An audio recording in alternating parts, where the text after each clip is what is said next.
Hey there, I'm Dr. Amy King, otherwise known as Dr. Amy, and this podcast is The Most Important Medicine. If you're a physician or healthcare provider, this podcast is for you. This is where we learn about trauma-informed medicine and ways to build resilience in healthcare organization. And we do this through stories, the stories of yours and other professionals and patients. We listen to transform medicine with compassion and curiosity about what it means to be a trauma-informed provider. Every time you join me, I want you to hear practical information and leave with tangible tools that you can use with patients right away. Today, I am talking with special guests and friends, and I have to say superheroes in healthcare, nurses and RNegade founders, Karen DiMarco and Antra.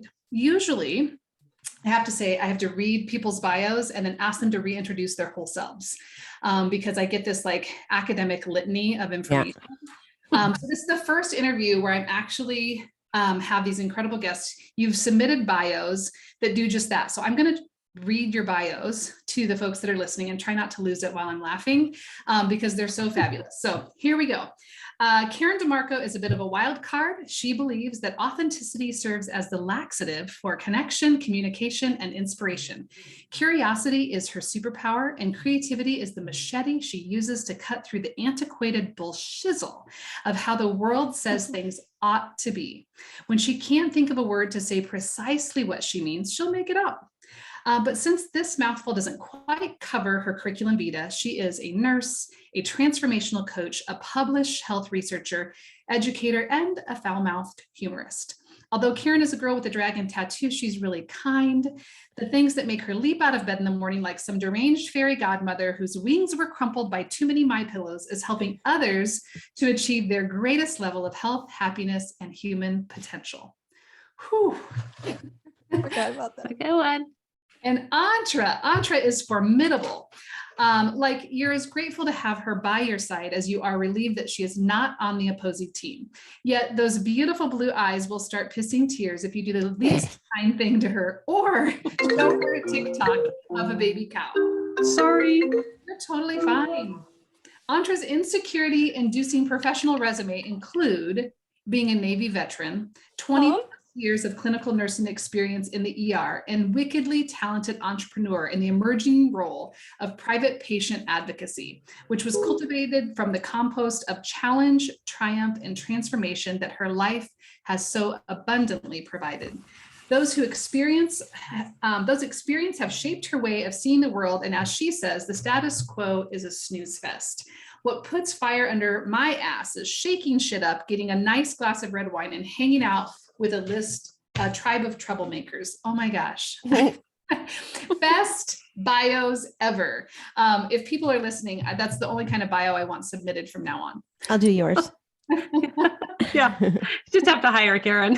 Totally. I'm so glad you're here. Thank you for joining me. Yeah, it's so good to be here. Yeah, like I said before you went rolling, we miss you. I know. You're the kind of person you can meet once and start missing. Oh, you're so sweet. That's so kind. Well, any other introduction you want to provide for yourself or of each other for that matter? I know you're great friends as well as business partners. I know, Karen. I'll say something about you and you say something about me. Okay, you're going to tell them my new bio? Yeah. I thought so. Karen's got a new bio. It's going to be a one-liner. Commodore Crazy Pants. on the website, that's all it's going to say. Everyone's got this lengthy bio that I wrote. I have to actually redo Antra's because she feels that the one that you just read isn't up to par with the other ones. I know. And I I'm got jealous. Everyone's like, who's going to write yours? I'm like, one word. One Commodore line. Crazy Pants. And the only body of the bio says, no, we didn't forget the rest. That's it. Period. Stop. Full stop. No, We've been laughing about that for weeks. So Yeah. you two have decades of nursing experience behind you. Start off with telling me, are you still clinically practicing? Why you're not, if you're not, and kind of where you're at right now in your professional careers. Antra, do you want to start? Sure. So I was an operating room nurse for 20 plus years. I served right out of nursing school. I served in the United States Navy for 6 years of active duty. They kind of grew me up as a nurse. I ended up in the operating room. And from there, I Once I had children, I got out of the military and then started practicing here in Oregon, in a small community hospital in the operating room. And it was just really frustrating because I was always the nurse who wanted to have better communication. I was always the nurse who thought things could be better. I was the patient champion. I was, always experimenting with different roles so that people on my team would work better together. And in that way, we would have better patient outcomes. And, if somebody showed up to work and they were just in a pissy mood for whatever reason, it always affected the team. And then by extension, it affected how we took care of our patients. And I hated that. And so, I did a whole thing on crucial conversations with the OR staff. And that went over it didn't. It was horrible. They were just like, who is this person? And what is this goobly gooky crucial conversation shit she's talking? Like, they hated it. So I was like, okay, I'm not going to stay in a system that isn't willing to, try some things, throw spaghetti on the wall and actually make some change, right? Like, we couldn't even really do timeouts in an operating room without somebody reading the newspaper, walking out of a room. And it's simple, right? Like, you just stop and say what we're doing to the patient, who the patient is. Well, what side are we doing the surgery on? Does the patient have allergies? And there was always somebody, nurse, tech, anesthesiologist, surgeon, who just couldn't get on board. And it just, that frustrated me. And I thought, well, if I can't make change in the operating room or within the system, maybe I can do it by helping people navigate the system. And so I left I left bedside nursing in 2017, and me and another colleague of mine started Connected Care Patient Advocates. And basically it is patient advocacy, and we help clients navigate the healthcare system. And what's really interesting about that early on experience as a navigator was we had a client once call, and I took the call, and she hired me. But the first thing she wanted to know is if I knew what trauma-informed care was. And I didn't have a freaking clue. I was like, no. Pause, because you do everything that you just said, right? Everything that you said about the crucial conversations and knowing our patient and being better communicators and better patient outcome because you're actually knowing them and talking as a team. That's it. That's all trauma-informed care. And I have to say, for people that are listening, I think there are so many incredible healthcare providers out there doing trauma-informed work, and they don't know what to call it. Right. But they're already doing it. Right. I didn't know I didn't have a name for what I did. Yeah. But to be, to your point, I was really able to help her because I listened to her, because I took time with her. And so that business is still going strong, and we're still navigating, helping people navigate the healthcare system. And then the other thing was that during a year after we started that business, I myself was diagnosed with cancer, and then I became the patient. And so there was a whole, it was such a 180 to go from nurse to patient, and to really see, through the patient's eyes, what that looks like. And I have to say, I didn't realize just how traumatic it can be, especially when you're faced with a diagnosis like cancer. And I think I didn't give it as much consideration as I do now, because I was in that place. So it's definitely, having that experience has changed my practice in a lot of ways. I think even more so in terms of support that I give people, and the, things that make them feel like they're being listened to, like somebody cares about them. It's so easy to get lost in the system. Mm-hmm. I want to circle back to that story, because I think there's some valuable learning points that people could take away. But Karen, you want to introduce yourself real quick and kind of what you do now and how you got to where you're at? Yeah, Commodore Crazy Pants here, Karen DiMarco. I would say that why I got that nickname is because, I don't know, Antra could tell you more, but for me, it's, don't tell me I can't do it. I mean, but I'll do it in a lighthearted, humorous kind of balls out way. And how that's looked in my career was I always wanted to do like, I became a nurse because my mom told me to. I really like my history, in my youth, I guess my insecurity. There's so much that I couldn't do anything about. And one of it was my own, I thought I would die if someone was disappointed in me, like literally. And that's how I lived so much of my life. And that's part of the long-term story. But when I got of age, like I was always kind of like, bucking the system. Like, okay, well, if I'm going to be a nurse, I'm going to be a super nurse. I want people to picture me walking toward them in slow motion in a flight suit with an Aerosmith song playing in the background, So graduated University of Michigan because my brothers went to Ohio State.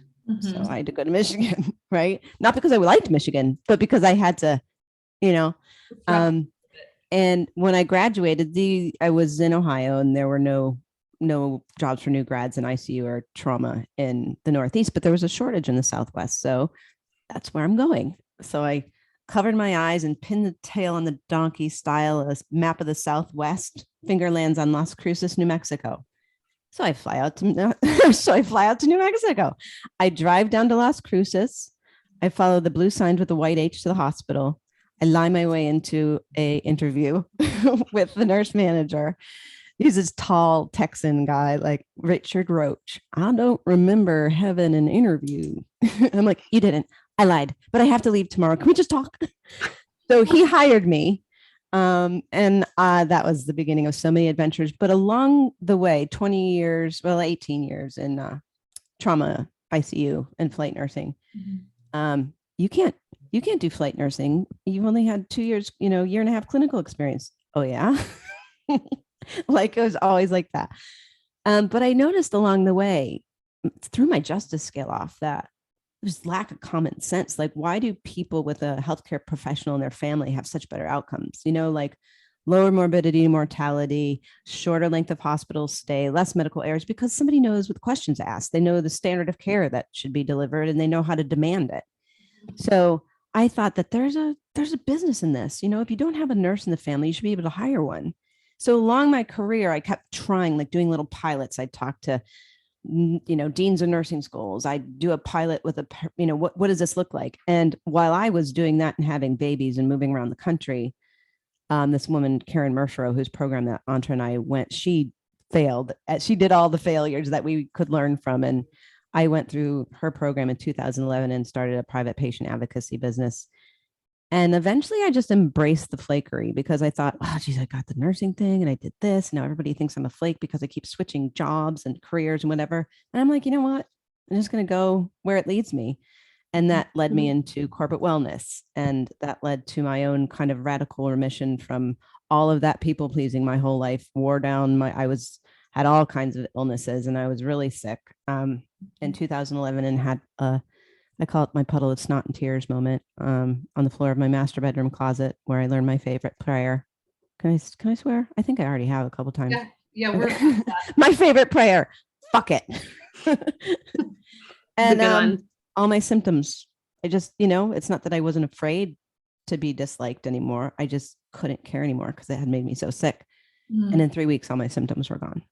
So that eventually went into research of radical remission and what happened to me and how to speak about that. And that went into my own, I did a research study with John L. Memorgasm in 2017. It's published in the APA journal, Spirituality and Clinical Practice, where we took a group of 25 people who had we both had the similar experience, and we taught them what we saw about it. And a lot of them also had remissions from things they were sick with for 40 years.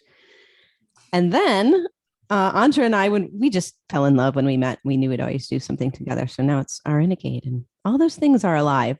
All those experiences are alive in what we do now. Mm-hmm. Similar to Antra, when you were speaking, I'm thinking, oh my God, this is trauma informed, right?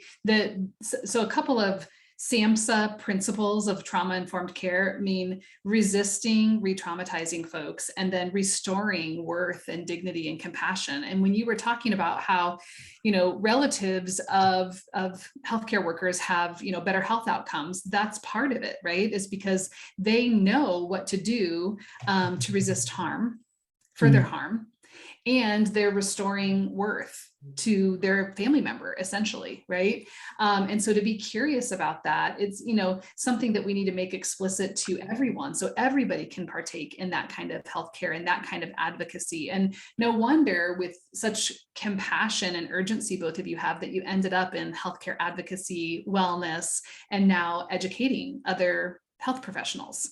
Yeah. Let me tell people a little bit about RNegade, and then I want to dive into your stories a little bit more. Want to go, Karen? Your turn. Well, so we always wanted to do something together, and we were, constantly consuming. I get to tell this story now, Karen, instead of you telling that, which is cool. Oh, please. Yes. And, Karen has constantly got the AirPods in her ears, listening to, podcasts and, YouTube, whatever, like constantly listening to something and learning something. And I'm a pretty avid reader. And so we were constantly having discussions about, all the different things that we were learning. And I'd sit in a bathtub and talk to Karen for 2 hours on, some topic. Well, she was walking one day, hiking, actually, listening to Joe Rogan, and she was listening to him interview James Nestor, who wrote a book called Breathe. And of course, then went and bought the book and then called me and said, you got to read this book. Like, it's the best. So I went out and got it. And she was like, why are we not getting credit for the stuff that we're already doing? And it literally changed my clinical practice. And like an example of that is that, that whole story, his whole story is one of, I'm about ready to have sinus surgery and I really don't want it. And what's going on with me and why I don't feel good. And so he took this journey into the history of breath. And, he looked at the anatomy and the physiology of breathing. And he went to Paris and he explored the catacombs to see like how our skeletal structure has changed in our face over time. And I realized like, oh my gosh, we take people's sinuses out of them like it's bread and butter. And are we really informing our patients that like we have that system in our nose for a reason? Like and so it was just astounding how just that 2-hour podcast, that book could change how I'm going to inform my patients in my clinical practice. And it just made sense. Like, duh, nurses should totally be getting credit for this stuff because it's changing our practice. And historically, nursing continuing education sucks. It's outdated. It's antiquated. It is poke your eyes out for it. That never gets old when you do. No.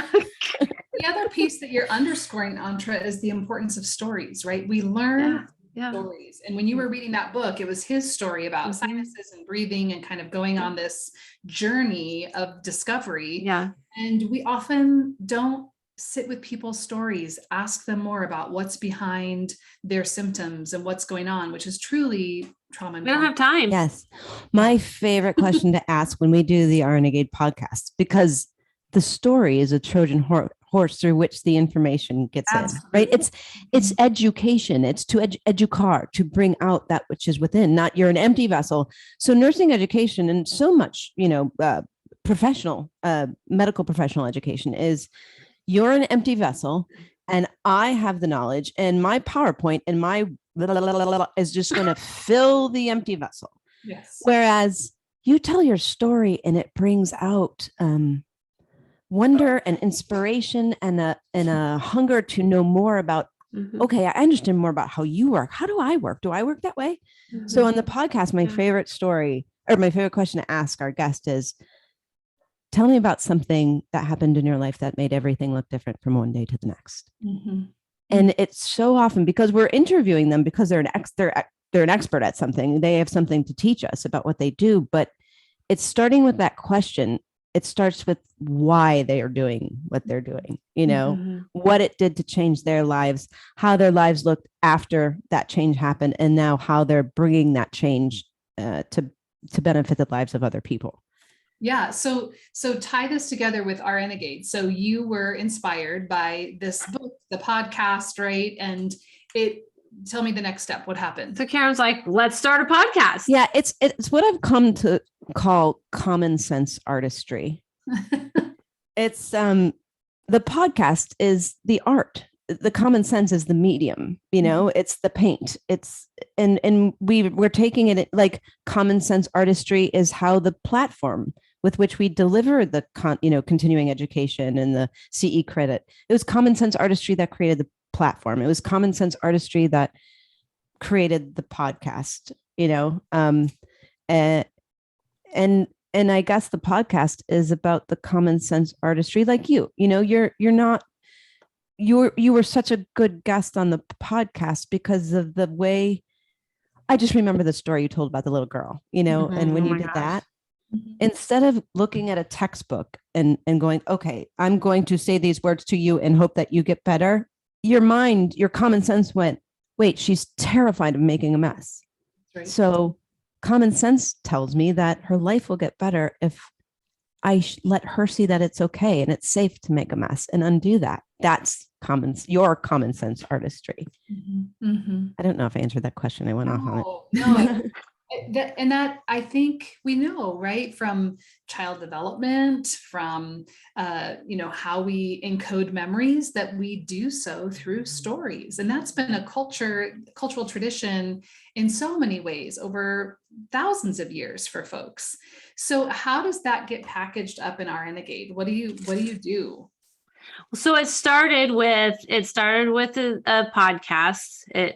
We thought, well, let's just, let's get our providership for continuing education, nursing continuing education. Let's start a podcast, which Karen and I did with a full speed ahead. We ordered some microphones. I love to tell a story. I went down to LA. We sat in this big, huge chair. We plugged our microphones in and we interviewed each other. And it was, we were watching outtakes a couple of weeks ago. They're hilarious. Like, we had no idea what we were doing, but they're the best. I didn't know where to plug in my microphone.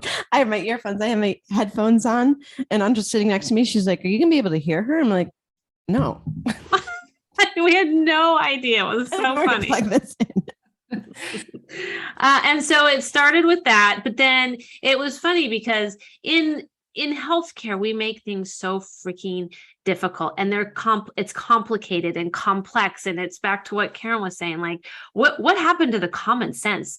And nurses, I think generally speaking, use a lot of common sense in their care for patients. They have to, especially if they're taking care of more than one patient, or they have a really, critical patient. It just doesn't make sense not to. Mm-hmm. So the first MVP went out, the first, iteration of RNegade, and it was so hard to get your CE certificate. And I kept getting on the platform, on the website, and I'm like, I would never do this if I was just a nurse looking for CE. It's too hard. And then our tech savvy business partner got kind of frustrated. He was like, oh, how hard can it be? Well, we got some feedback from another podcast guest that it was difficult. And he got on, he was like, oh my gosh, this really is hard. So the tech team built a web app so that it can store, manage, do everything with your license, your certificates, you need an exported report of all the CEs. It can upload CEs from other places. But then it was like, we had been interviewing so many amazing nurses, and professionals, healthcare professionals like you, Amy. And we were like, we're so uniquely qualified to teach each other stuff that's really cool. So how come we're not doing that? And then this whole platform became kind of a mall. Let's invite content creators to come on board. And so it's just so exciting because we have content creators reaching out to us now every day to be on our platform. And it's cool because we're making it easy and it's common sense. It doesn't cost tons of money to get your CEs assigned to your content. It's a revenue share. So you're going to be making money once your content goes on board. It's just common sense artistry. Yeah. There you go. So so many nurses love to teach. I looked for nurse educator jobs often but I didn't have any experience. So no one was going to hire me as a nurse educator because I don't have a master's in education, or I don't have experience being an educator. So they're not going to hire me. Well, that doesn't make any sense because I'm a really good teacher. Yeah. And I'm just pathologically curious, and I'm just, and I'd love to blah, blah, blah, to people as Antra knows. So now common sense is, well, if you're a good teacher and you're curious, then you should be able to teach nurses, and nobody should be able to tell you no. Well, we're making that possible, and you can earn money. And you know what I love about what you're doing in right now, it's 2022, right? As people are listening to this, or we're recording it at least. And there's huge, really high levels of burnout because we are still coming out at the back end, hopefully, of this pandemic. And what you're modeling is that there are other ways to do what you love and still be in healthcare, right? That there are people who are in clinical jobs and feel like that's all they can do. That's all, in this hospital, in this department, in whatever.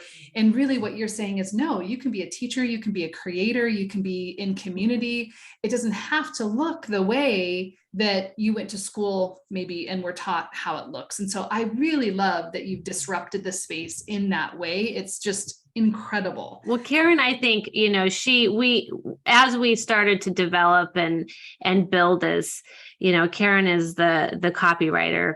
She's the writer and she's the voice. And there was some sandpaper in her, like, okay, the CE and the education is the thing, but there's an underlying message. And I think you're hitting on that. Karen, you want to?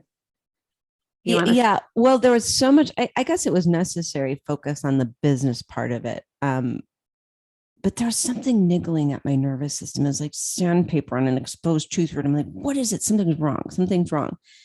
Because I think there was so much focus on the revenue driving thing and the CE and the whatever. And it was never about the CE for me. Yes, it was, but it was like, that was like a manifestation of the common sense artistry. Like, what is it?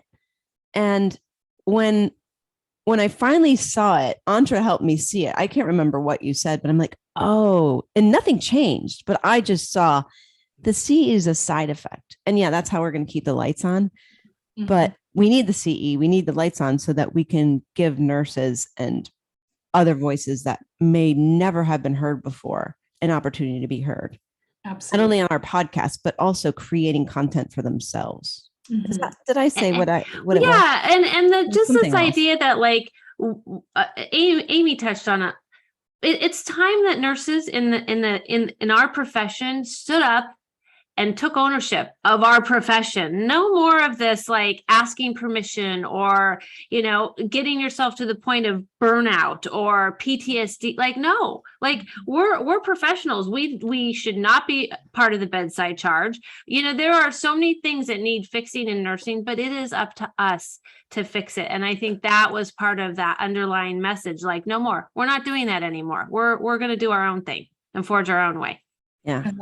I love that. And really, that's one way that we combat overwhelm. It's one way that we combat burnout, right? Is autonomy, advocacy, and taking the bull by the horn, so to speak, and saying, what can I do to change this so that it fits for me? Because the system isn't changing it for me. I'm going to have to start some change from within. Yep. Yeah. And so much of what I've seen, I don't know when I came up with saying this because it doesn't really make grammatical sense, but everybody nods when they hear it.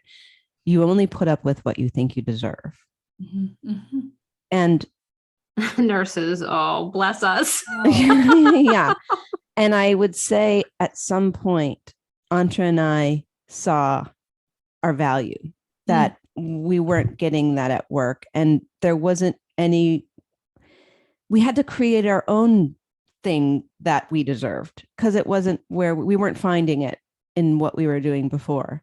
Mm-hmm. And I think RNegade and the businesses we've created before that is evidence that we see that we're valued more. And I guess a big part of what we're doing, not like just a podcast, but the mere fact that we're doing this is to show nurses, to somehow wake them up to that which is within them. That would, and if they're awake to that, then the things that make you feel burnt out and overburdened and underappreciated would become intolerable. It just, you can't even do it. You have to leave because it's intolerable. Or you'd stand up and say no. You'd walk in and say, would you like me to violate my Nurse Practice Act? Does that make sense to you? I'm here for you. I'm here for it. Talk to me about this intersection then. between recognizing your value and how the two of you have experienced your own wellness. Both in your journey, Karen, talking about radical remission, and in yours, Antra, being a patient. Because as you were saying before, we are, kind of an amalgamation of all of our experiences, right? And so both as professionals recognizing, hey, we have more value than this, and also having had really significant life events. Can you share with people like one or two learnings that have really redefined you? You want to go, Karen? So there's not too much dead air. I guess I'll fill it.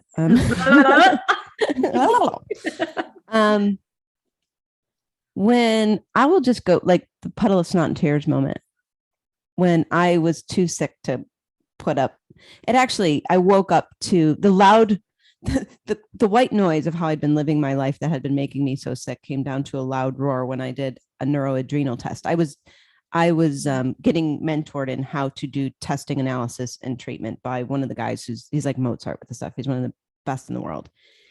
And I was my first patient. And when that test came back and all of my neurotransmitters associated with the sympathetic nervous system and the parasympathetic nervous system and my cortisol, the sympatho-adrenal-medullary axis and the HPA axis, everything was in the toilet. Wow. PEA, focus, concentration, and short-term memory. I had dementia. I was 37 years old and I could not. I had a sticky notepad. I called my external hard drive. Couldn't remember anything, but I was so afraid of appearing weak to anyone. I hid it and I hid it and I hid it, and I got getting sicker and sicker and sicker. And when he put my test up on the screen and he said to me, "You're faking it." I'm like, "What do you mean?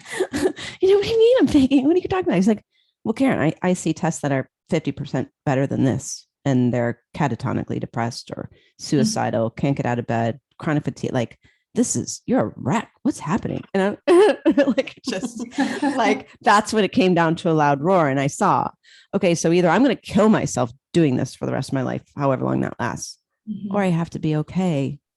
And I was just like, in that moment, okay, I'm going to be alone. I was convinced my husband's going to divorce me. My parents will disown me. My children, I will have no friends, and I'm going to gain 500 pounds and I'm just going to be alone. Like, I was so convinced in that moment that if I stopped doing what I was doing, that's exactly what would happen. And I was okay with that. And Amy was like, "Oh my gosh, it's quiet up there for the first time." It's like I met myself for the first time. Like who I was okay with just, and then I saw, oh, if I have myself, that's all I was ever looking for in the first place. And I walked around in peace. It was still like not comfortable. Like we'd be late to school, with the kids, and Sophia, I'd had poop in the morning and I'd be like, "Come on, God, we're going to be late. And the principal's not going to like me or give me a bad eye or something like that." I was just like, so we're late. And maybe she did give me a bad eye, and no, it wasn't comfortable, but I couldn't care anymore. I mean, and it's just, I found the courage to be disliked. Didn't mean it was fun. Didn't mean it was comfortable, but that was so profound. And I'm not great at it still. Like, it's hardwired into our DNA to want people to like us. Antra and I talk about this all the time, but you don't let it stop you anymore from living in integrity with who you are. And you can when you do it for a long time, you can feel it. Like, you can feel the friction in your nervous system when you're saying yes, when you mean no, and it doesn't mean you're perfect. So, I'll do it sometimes, but you can smell it. You can feel it. I love what you're sharing, because I know for myself, when I've gone through those moments, I can feel it in my soul. Yeah. Right. There's something like my soul is not right.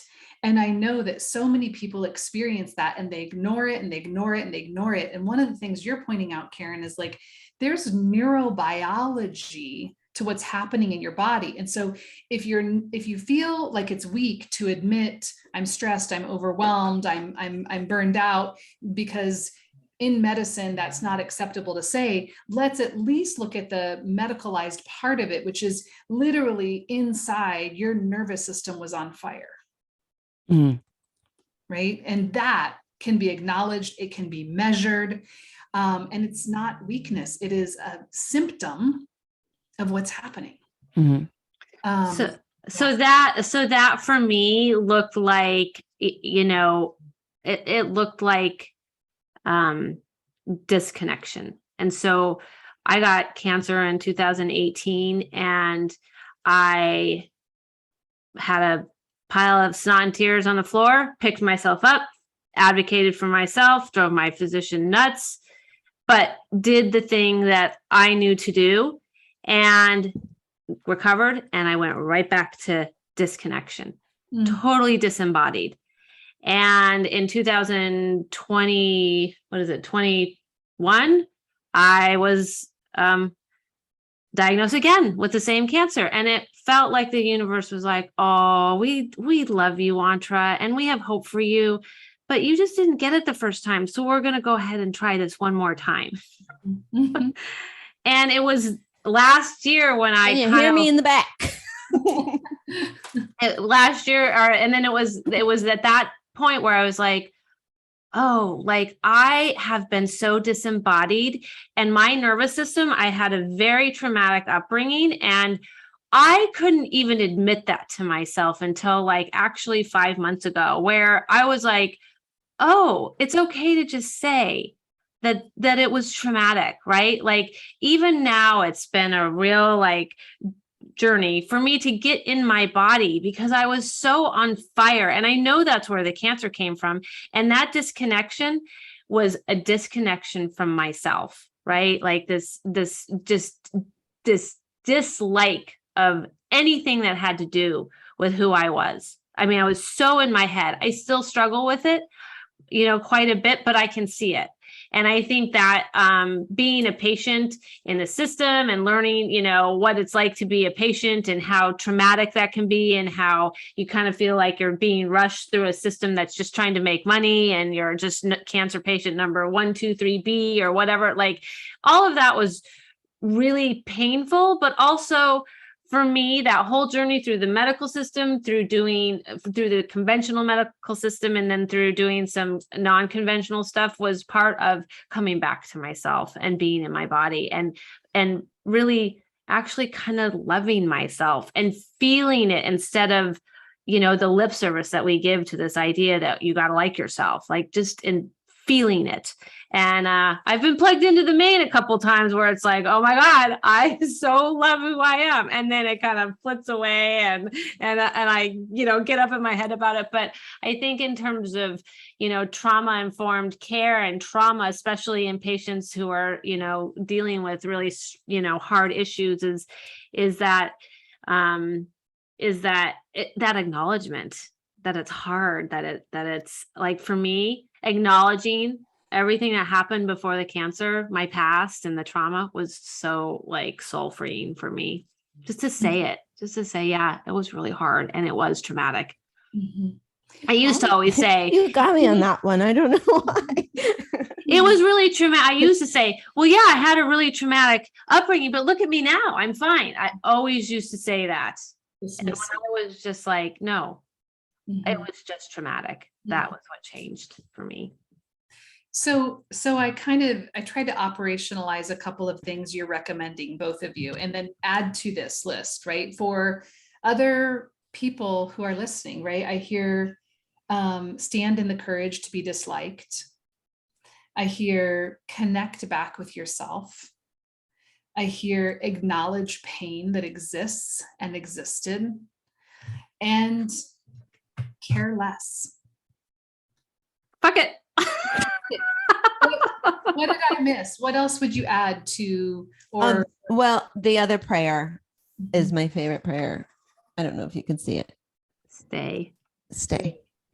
And that is, I tell this story when my kid, if you have kids, you may have experienced when they're learning to speak and adults are looking down at them when they're learning to, walk and talk and whatever. And do you want me to hold you?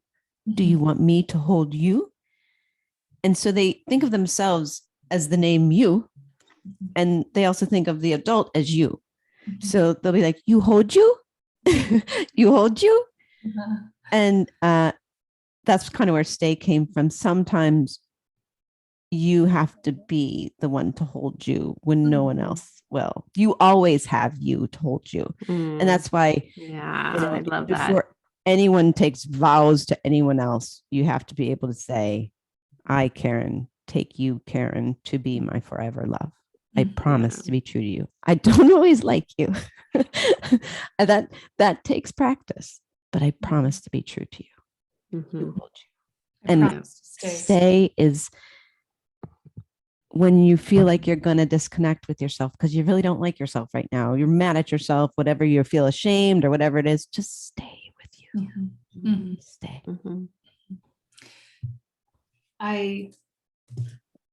There's so many people right now who will be listening and at the verge of tears as I am hearing that, because I think medicine and being a helper and being someone who enters a profession because you love people, that you're trained to be selfless.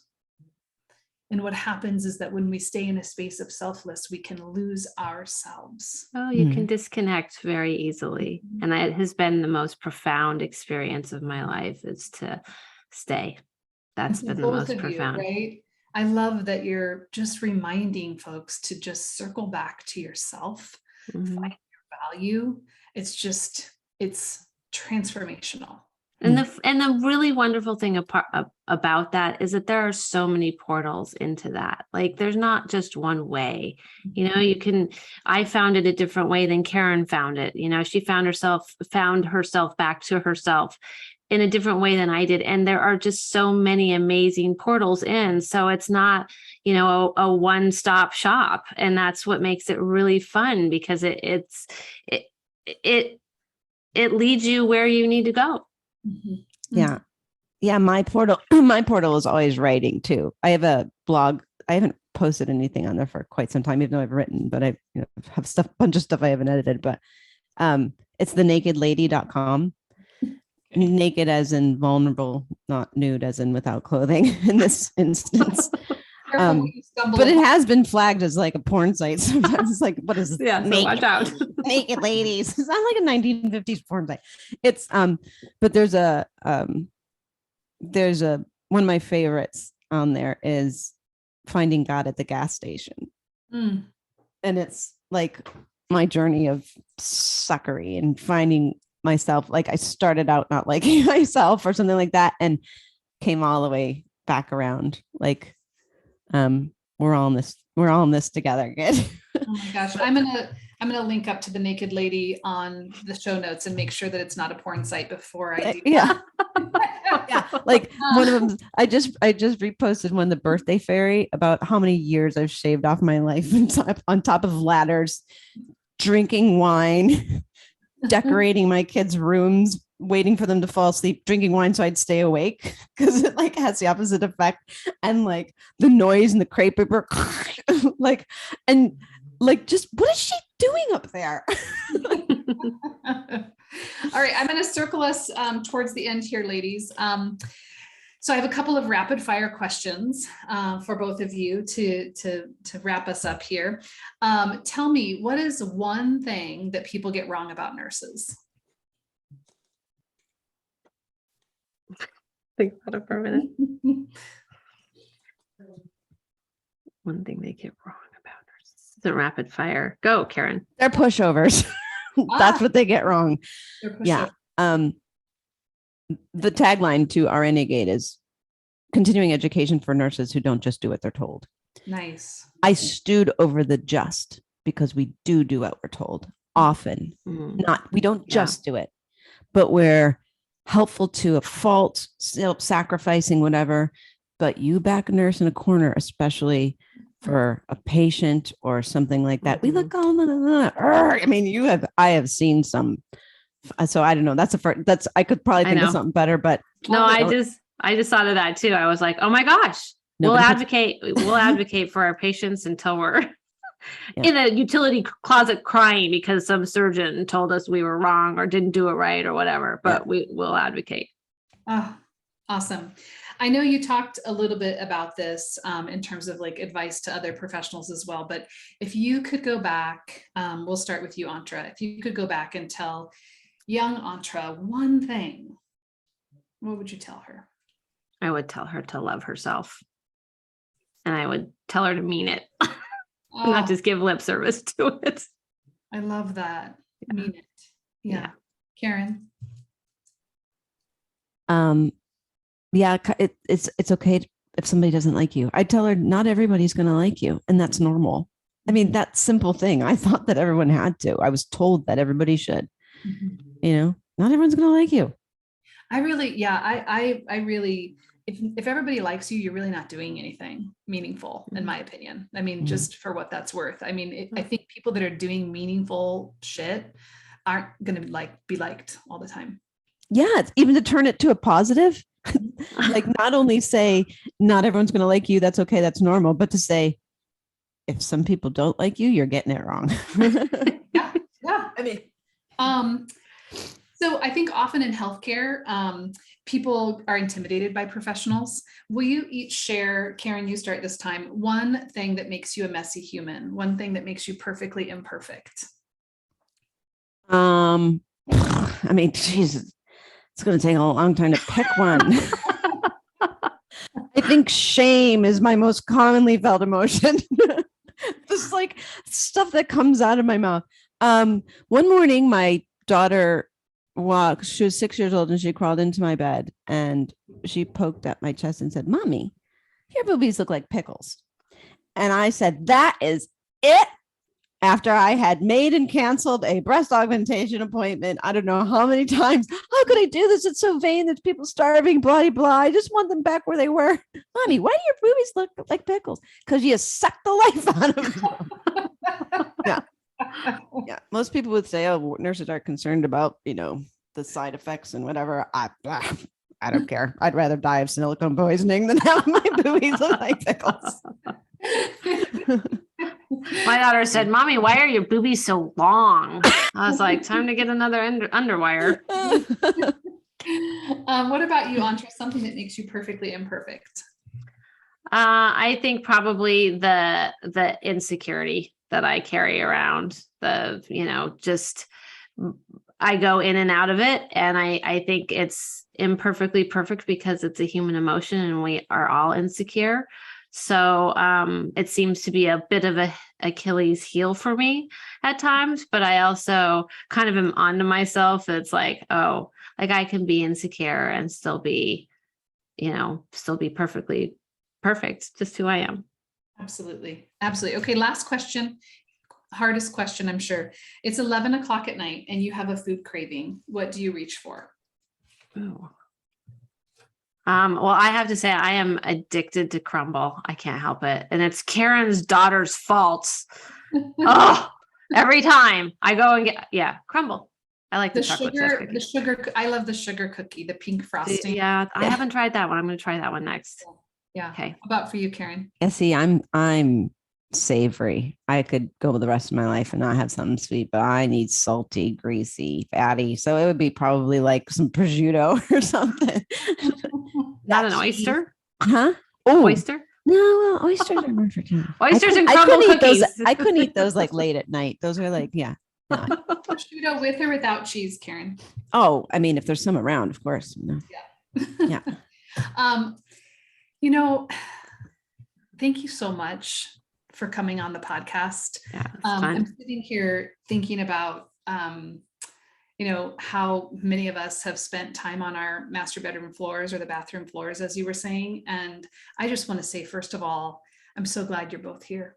Oh, it's been so fun to be here. You are lights in the world and shining a bright path for people to do something that fills them up and inspires them. And I'm grateful to know both of you and to be in the same space as you. So thank you. Thank you. Thank you. That was amazing. Thank you.